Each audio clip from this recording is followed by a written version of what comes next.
Hi, I'm Miles, Director of Theater of the Imagination, and I'm going to teach you how to do a self-tape audition. Self-tape auditions are becoming very common, but don't worry, they're not that difficult to do. To begin, you're going to need three things. You're going to need a tripod, you're going to need a camera, and you're going to need lights. Let's start off with the tripod.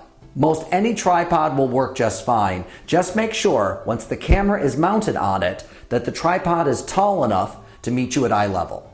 It's best to have your camera on a tripod instead of having somebody else hold it while filming you. You want the camera to be absolutely still.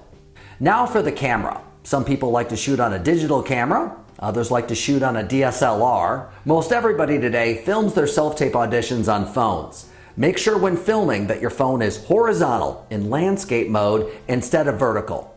And now for lighting. I purchased these adjustable LED lights from Micro Center. They were about $30 a piece. You can find similar lights on Amazon as well. If you don't want to spend the money on lights, there's a trick you can do with lamps. Just take one, or better yet, two floor lamps. Set them up at a 45-degree angle behind your camera. You'll be good to go. Your best option for light is going to be these LEDs. Put them on a simple tripod, raise them up above eye level, and put them at a 45-degree angle behind your camera. Here's an overview of the lighting and camera setup. When choosing a place in your house to film, try to pick a plain wall. Avoid white if you can, and you don't want any posters or any pictures. No distractions. You only want the auditioners to see you. Set your camera up, set your lights up, and then give yourself, about 2 or 3 feet from the camera, making sure that you're leaving just a little bit of headroom.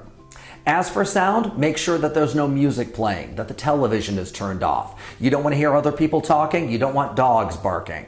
No ambient sound at all. You want to make sure that the auditioners can only hear you. Now you're ready for your audition. The first thing you're going to do is called a slate. This is where you say your name, where you're from, and if you're represented by a talent agent. Here's an example of my slate. Hello, I am Miles McMahon from Kansas City, Missouri, and I'm represented by Exposure Model and Talent. Now it's time for your audition, and here's some tips to help you out.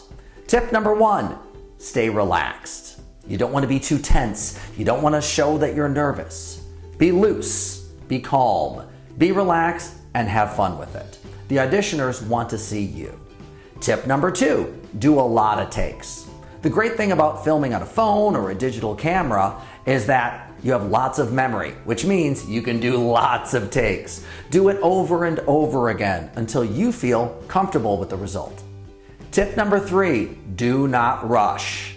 Sometimes people get so excited when they're doing an audition that they talk really fast. Don't. You want to make sure that you're relating to the auditioners. You want to sound conversational. Remember, stay relaxed. Tip number 4, look at the camera. That might seem obvious, but you'd be surprised how many times people do a self-tape and they're looking all over the place. The camera is your audience, and give them a good show. Now you know how to do a self-tape audition. If you have any questions, send us an email, drama@dramakc.com. Make sure to hit that like and subscribe button. Check out our YouTube channel for lots more fun and educational videos. Break a leg with your self-tape audition, and never forget to stay dramatic.